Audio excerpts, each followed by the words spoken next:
al interior tomar las decisiones que considere conveniente. Lo que sucede es que además estamos en un proceso de integración y este corredor fue comenzado a analizar hace bastante tiempo.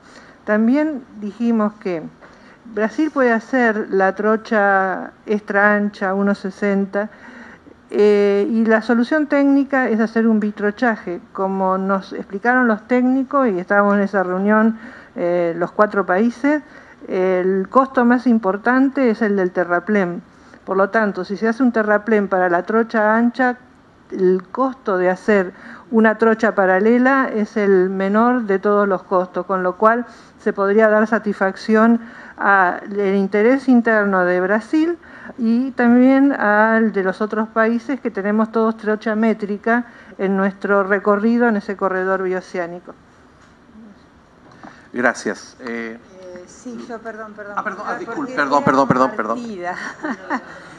No, en principio, bueno, aparte de estos comentarios que hace Ángela, yo como un balance de lo que hemos visto hoy es que cada país pudimos expresar todo lo que estamos haciendo en pos de la infraestructura para la integración y ¿por qué no?, para el comercio entre nuestros países y el comercio con el resto del mundo. Y creo que en esa mirada no podemos movernos solo, y no lo hacemos, de hecho, en los países por las coyunturas, por las necesidades puntuales, por los sectores que hoy, e incluso hasta por el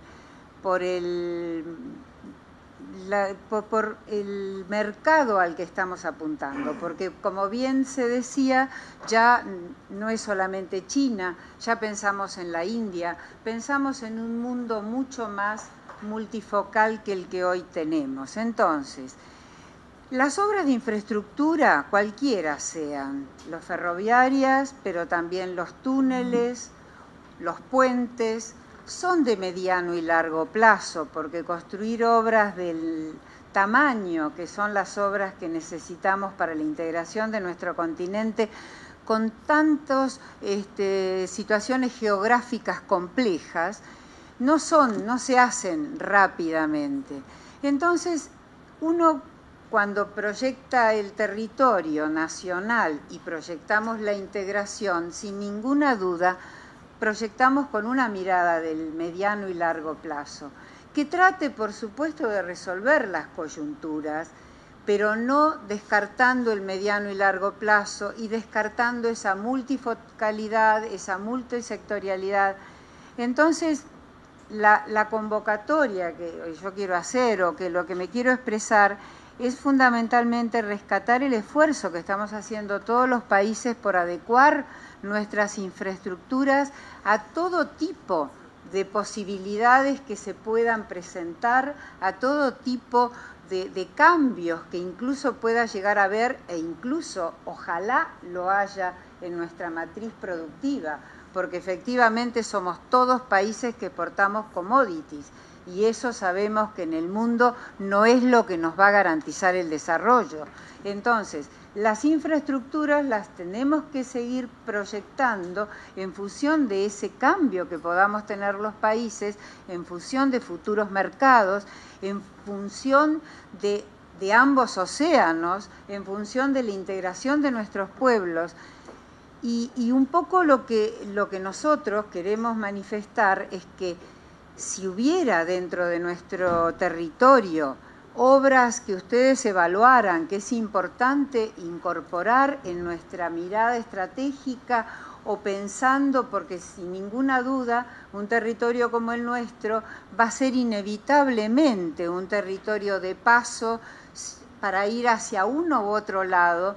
En tal sentido nosotros estamos proyectando un país y lo hacemos desde el área nuestra, no solamente con una integración hacia los países de la región, sino incluso un país integrado en sí mismo, considerando las diferencias que existen en nuestras regiones y, como siempre decimos, con una malla de conectividad que nos permita conectarnos norte, sur y este-oeste.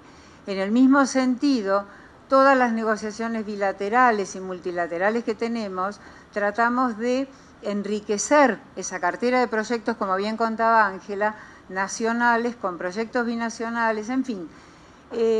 Si hubiera proyectos que no están todavía tenidos en cuenta, que están en territorio argentino, con todo gusto serían evaluados, pero lo que intento también, y yo hago un poco, veo que hay una mirada, o siento como que hay una mirada de resolver conflictos del momento, y creo que eso, si bien es importante y cada país lo debemos hacer, no perdamos la mirada del mediano y largo plazo, porque hoy sí es cierto, todos estamos muy enfocados en la producción de commodities, en las necesidades que tenemos, mineras o sojeras, pero en un futuro, y esperemos no muy lejano, también vamos a tener otros mercados, vamos a tener contenedores con otro tipo de producción, y a lo mejor vamos a tener que esperar otros 10 años más si ahí recién nos enfocamos en resolver ese tipo de infraestructuras. Miremos desde todo punto de vista, sigamos teniendo el foro multinacional que es el COSIPLAN para seguir promoviendo y avanzando en esto, y en todo caso estos foros nos parecen interesantísimos, porque a partir de estos foros que engloben a 3 o 4 países de alguna de las regiones de América del Sur, podemos dar impulso a esos proyectos identificados como prioritarios en el COSIPLAN, en la UNASUR, o incluso promover que se cambien, porque todo está abierto. Si nosotros 4 países del Cono Sur pensamos que hay otros proyectos que son más prioritarios que los que están identificados hoy en la agenda de la UNASUR, promovámoslo.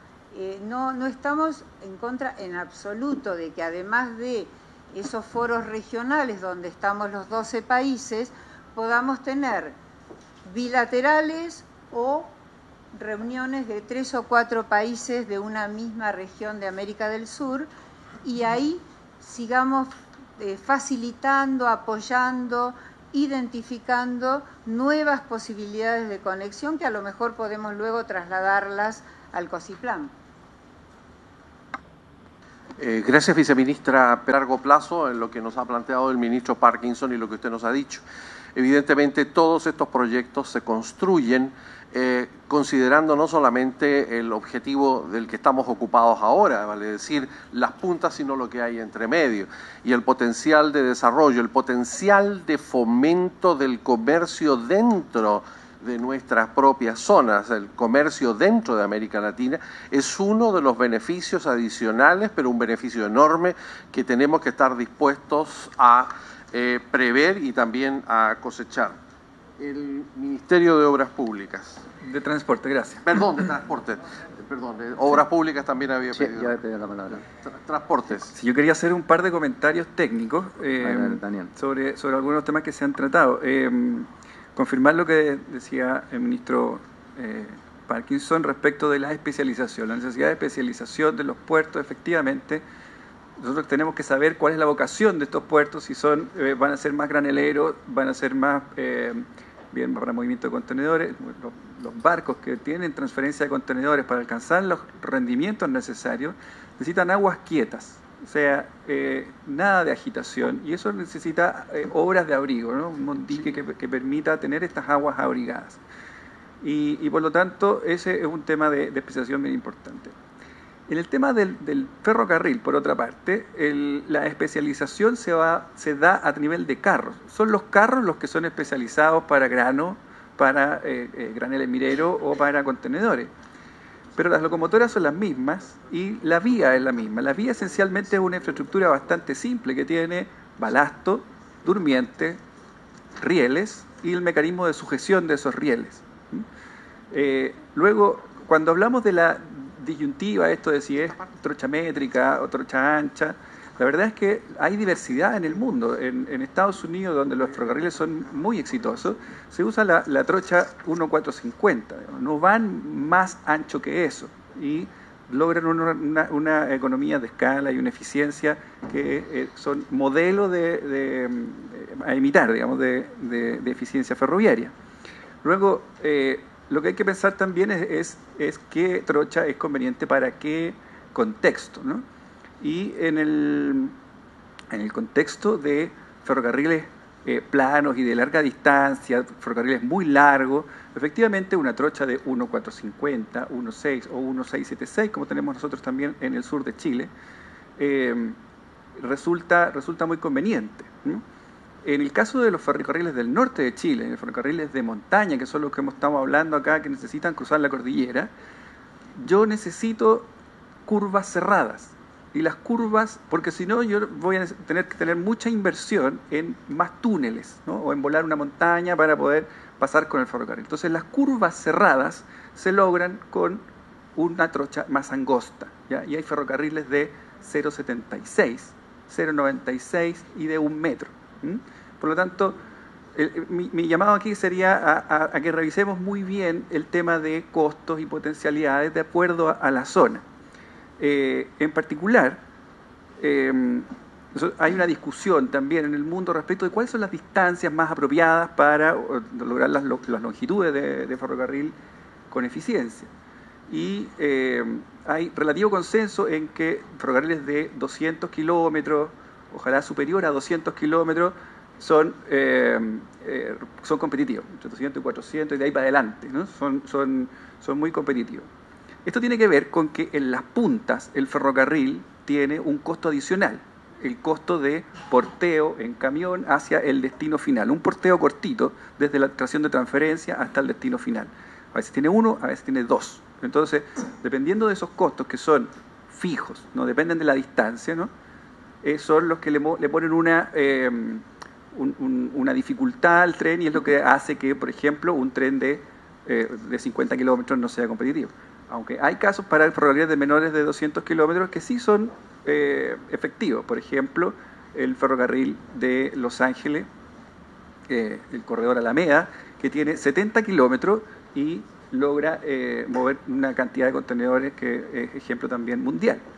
Nosotros tenemos nuestro proyecto para el puerto de Gran Escala también, como son ferrocarriles muy concentrados, con una demanda muy concentrada. También estamos pensando en un ferrocarril corto, un ferrocarril de 130 kilómetros, 120 kilómetros, ¿no? Pero ¿qué es lo que digo? Que si vamos a pensar en un corredor ferroviario de 2.000 kilómetros, de 3.000 kilómetros, en realidad esto tiene que pensarse como tramos, ¿no? Y que cada tramo tiene 400 kilómetros, que es una distancia, o 200 kilómetros, en el fondo más de 200 kilómetros, que son distancias que justifican un movimiento con sus sobrecostos de punta, ¿no? Sobrecostos de punta. No es necesario que yo trascienda con el mismo ferrocarril todas las fronteras, porque si cada tramo tiene más de 200 kilómetros, y en particular tiene más de 400 o lo que sea, eso, la eficiencia lograda en esos 400 kilómetros paga el sobrecosto que eventualmente significaría un transbordo de una trocha de metro a una trocha de 1.6 o lo que sea, ¿ya?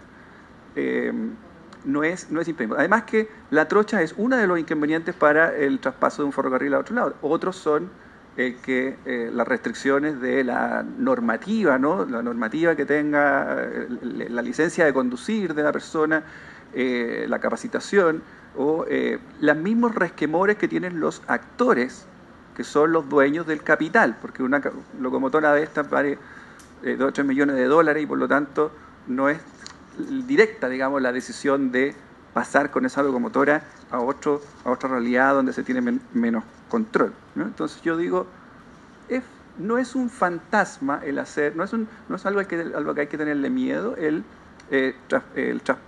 transbordo en frontera.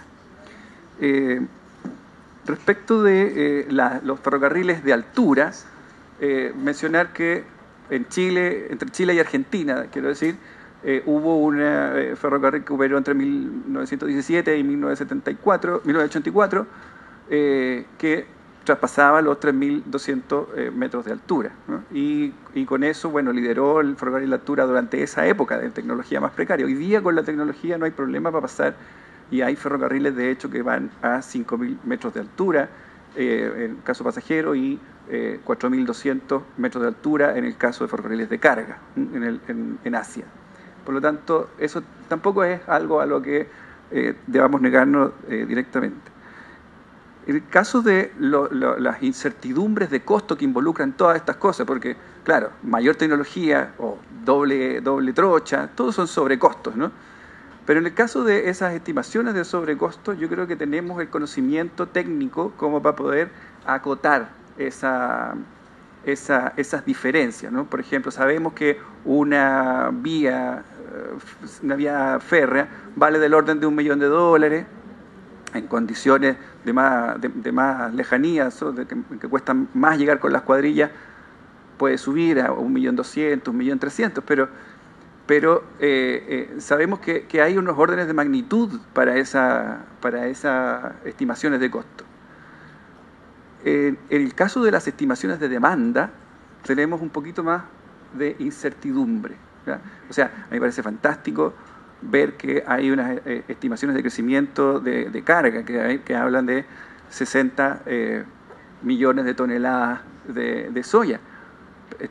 Pero ¿cómo hacemos para darle seguridad a los clientes, que finalmente son los que van a tomar decisiones de contratos sobre estos transportes? ¿Y cómo damos para darle seguridad a los bancos, que van a ser los que van a financiar estos proyectos que se van a construir, para decirles que sí, una parte importante de esos 60 millones de toneladas se van a ir por la ruta de determinado país en determinado modo? Esas seguridades son más difíciles. En el caso de la ingeniería de transporte, y hablo de nuevo desde lo técnico, tenemos mucho más maduro el tema de hacer modelos de estimación de cuántas personas van a tomar el taxi y cuántas personas van a tomar el transporte público, porque se trata de decisiones que hacemos todos los días con una cierta lógica y con cierta lógica microeconómica, y que por último, si yo tomo hoy día el taxi, mañana no lo tomo, y en promedio lo tomo 3 veces al mes, ¿no? En el caso de las cargas, la lógica de los promedios o de calcular en función de muchos agentes se pierde. Es otra lógica. La lógica es de cómo amarro un contrato que tiene 3 millones de toneladas anuales o 20 millones de toneladas anuales, y es un cliente el que está tomando esa decisión. Por lo tanto, la incertidumbre que yo pueda tener va mucho más, no va por el lado de los modelos, va por el lado de cómo construyo un contrato, ¿no? Cómo le doy certeza, cómo le digo cuánto me voy a demorar con el servicio de aduana, cuánto me voy a demorar con el servicio de SAC. Entonces, y por supuesto los costos. Eso, creo que no he manifestado, creo que he tratado de decir hechos, ¿no? Datos, más que manifestar una opinión, pero estoy atento a sus comentarios.